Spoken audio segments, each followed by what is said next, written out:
Hi everybody, it's me Adam again. It's Tuesday morning, about 8 o'clock in the morning. Just got back on a beautiful 10-mile run just a little bit ago. Got some protein here. Again, I say it quite a bit if you've seen any of the videos. I get protein. I put strawberries in here, a lot of antioxidants. I use almond milk and some omega-3s that I stuff in there. So this is kind of loaded with a lot of goodies in there. And then I'll eat a Cliff Bar or a half. I'm kind of hungry, so I might eat the whole thing. But sometimes, most of the time, I only eat half a Cliff Bar, even though I run or whatever. That's the way. Of course, hydration. Never forget your water. Very, very important. So remember, here I go. But I guess my body is starting to get, well, over the years, has gotten pretty efficient with burning energy and fat stores and carbohydrates and everything. But you would think, okay, Adam goes out and runs. Not that you can't, but Adam goes out and runs 10 miles or whatever, 15 miles or whatever I do. And then I come back and I get a protein shake and a Clif Bar. And then that holds me over for a couple hours. Then I'll get a nice hearty lunch. Usually some protein, some chicken, some carbohydrates in the form of rice, and some cucumbers. And that's pretty much will be my lunch. That'll hold me over. I don't eat a lot of chicken though. Not a lot of protein. Point being, why do I say all this? Because that's the way I've been able to hold my weight down, keep it down at around 140, 142 pounds is what now I could probably lose some more, but I'm not trying to look anorexic or anything. I'm trying to hold a little something, take you guys to the gun show. So anyways, all that said, great morning, perfect morning, nice and cool out there, hence the gloves, all gloved up here. Got my Modesto Marathon gloves on, got a beanie cap, got some compression tights, and my pumpkin shoes there. It just doesn't get better than this, guys. And remember, when you're out there and you're doing these things, it's almost like, to me, it's like a meditation. It's like it jump starts my day. It just like all this energy starts to flow through me, and I get all excited and just ready to knock it out and just hammer this day with productivity and a sense of accomplishment. Every morning, it feels like a sense of accomplishment. And then it gets me ready for the next challenge, and then the next challenge, and then the next challenge. And then you just don't want to stop. When I go to sleep is when I go to sleep at the end of the day. But the TV, even my TV doesn't go on. I don't turn my TV on. And I don't think I've ever said this. Not that anybody cares, but this is how I do things. And this is how I see things. Okay, today's my day off. So what do I do? Well, there's a lot of things I do. Run, read, whatever. But I want to be productive. So my TV, I personally don't turn the TV on. Very, very rarely. I mean, I'm not saying it can't happen, but the TV doesn't go on until after 5 o'clock. Maybe after 6, maybe after 7. But I'll turn it on a little bit at the end of the day. Why do I do that? Again, not that you can't relax sometimes, but in a general sense, why are you watching TV? It's really a waste of time. Unless you're trying to get some education out of it and you're like, I get that part. But generally, the old boob tube, not a lot of education there. Most people just want to sit there and just like vegetate, just want to veg out. Well, why do you want to veg out? There's too much going on. There's too much to do. There's too many people to see. And if this is a beautiful world, you get to see, you get to hear, you get to feel, you get to drink this yummy stuff. Oh my gosh, it doesn't get better and then you get to pay attention to your health and take it up over the top every day. Okay, sorry about that. But let's get back to I wanted to give you just a real quick weekend recap. A lot of exciting stuff. A lot of the Running Addicts Club paced the Berkely Half Marathon on Sunday, and Dave and I from the Tracy Running Club, we go down there. Dave did the 140 half, which I don't know what the pace is, 7:35 or 7:40 or something like that. He paced the half. I paced the half. I did the 145, which was about a 750 something mile. So, but on one of the other videos I mentioned the hills, the first 5 miles.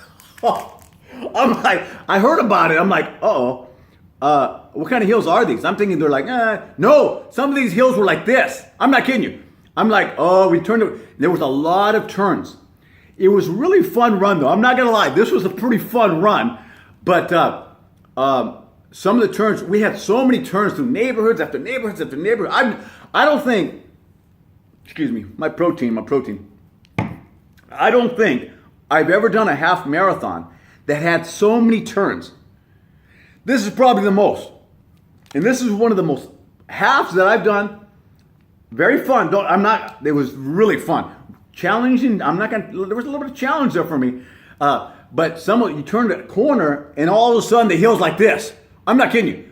I'm like, uh-oh. And then you turn another corner and the hill's like this. I'm like, man, how many hills are we doing here? So I heard the first 5 miles. Yeah, pretty much the first 5 miles was not all like this, but there was hill after hill after hill after hill. I'm like, okay, I'm starting to get a little tired here. And then I got another, as long as I get through the hills, I'm good. But right at about 5 miles, the hills pretty much subsided. Then we, 6, 7 miles, we did some overpasses or whatever, went along the bay, which was really beautiful. But again, this was a really fun run. There was they say 9,000 people there, but they also had a 10K, a 5K. But it was a lot of fun, a lot of excitement out there. It's always fun to run with a lot of great people. We had a great crew. I ran with a good buddy, a good guy, Danny. He had it dialed in. He had ran it several times. He's got a sub 3 hour PR in the marathon. So the guy's a beast. So it was really fun. I was his co-pacer. We were co-pacers. And we took it over the top. So that was a fun weekend. And Dave just hammered it.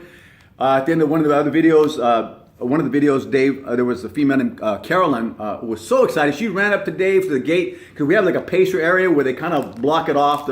Pretty much only the pacers, the people that help out with the marathon, are allowed in this area. So she ran up to the gate and she kind of like called for Dave. Dave went over there. She was so excited that she PR'd, personal record, PB, personal best, at about a 138. And in this course, 138, first of all, to do a half marathon in this course is thumbs up for all people in the half right there at the Berkely.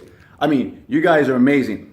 But to do it like a 138, I'm like, oh boy, she's for real. So kudos for all those people that finished the half marathon and all the pacers. Man, you guys are the best. Of course, Lynn, he's the best. I would say when I messaged him and I said, Lynn, and he's like the president of the Running Addicts Running Club out of the Bay Area. And one of my mentors, and I said, hey, Lynn, the pacers in general, we kind of have it easy compared to you. Yeah, we train, we do this and we do that. We look at our watches, we take crews. Well, Lynn does that, and he gathers all of us together. He's writing messages constantly. He's gathering us together. He's taking pictures all the time. I'm like, Lynn, you're amazing, dude. And guys like that, I just really appreciate, because we help communities, we help other runners, and the runners just encourage each other. So it's really great. A lot of good things coming up. This past Sunday, Tuesday, this Tuesday, Sunday, I met with Sandra V, the woman who broke the world's record. She's going in the Guinness Book of World's Record for running 3,000 miles, San Francisco to New York City, Transcon run. She broke the world record. She did it like by 14 days or something. She not only ran across America 3,000 miles, not only broke the world's record of running 3,000 miles across the United States, but she annihilated it. Like 14 days, not by hours, not by a week, but like 2 weeks. She crushed it. Ran over 56 miles a day for 54 days.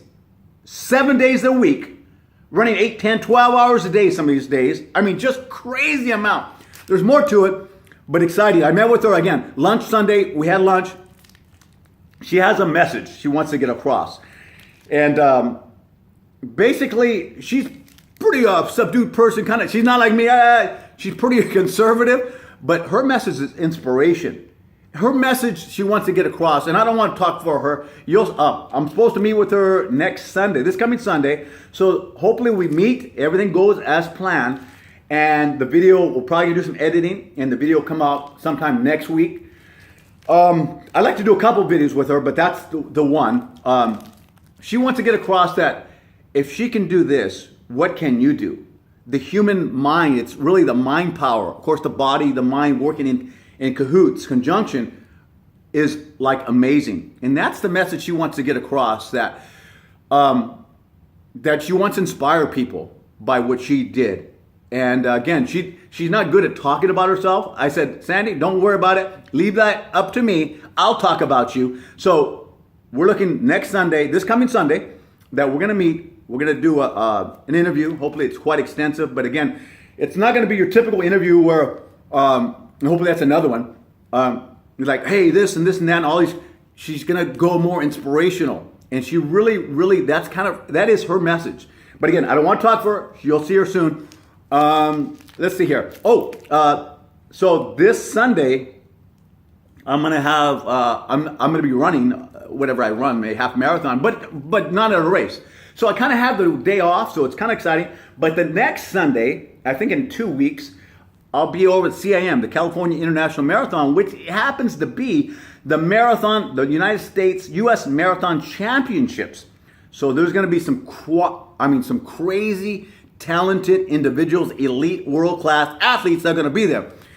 The exciting thing is I'll be there too, hanging with my boy Fernando and interviewing not only him, of course, that's my boy, but also other elite, world-class athletes I'll be interviewing. Looking forward to that, including Daniel Tapia, who will be there, who won the Monterey Bay Half Marathon. He'll be there as well. Looking to interview him and looking forward to several others as well. So that's exciting. It is going to be December the 3rd. Very exciting news. Can't wait to get there. Can't wait to be around these rock stars that inspire me and everybody else. How we can take it over the top. How this day is our day, not to waste it. Every day is precious. Now, if you don't feel that way, so it's time to reboot. If you don't feel that way, if you don't feel like this day is the best day of your life, in spite of what goes down, that it's still a great day. Any day above ground is a great day. Again, if you don't feel that way, there's techniques that I've adopted to try to help me always think that way in spite of the world's events, in spite of the events around me. So sometimes you gotta reboot, get out there, take a cold shower, do their different things, do a little meditation, yoga, run, do different things, get to the gym, take it over the top, guys. See you soon, and this is your week, this is your day, and this is the best time of our lives in the greatest country in the history of the world that the world has ever seen, is the United States of America. God bless the United States, God bless you, and take it over the top and have a great week, guys. See you soon.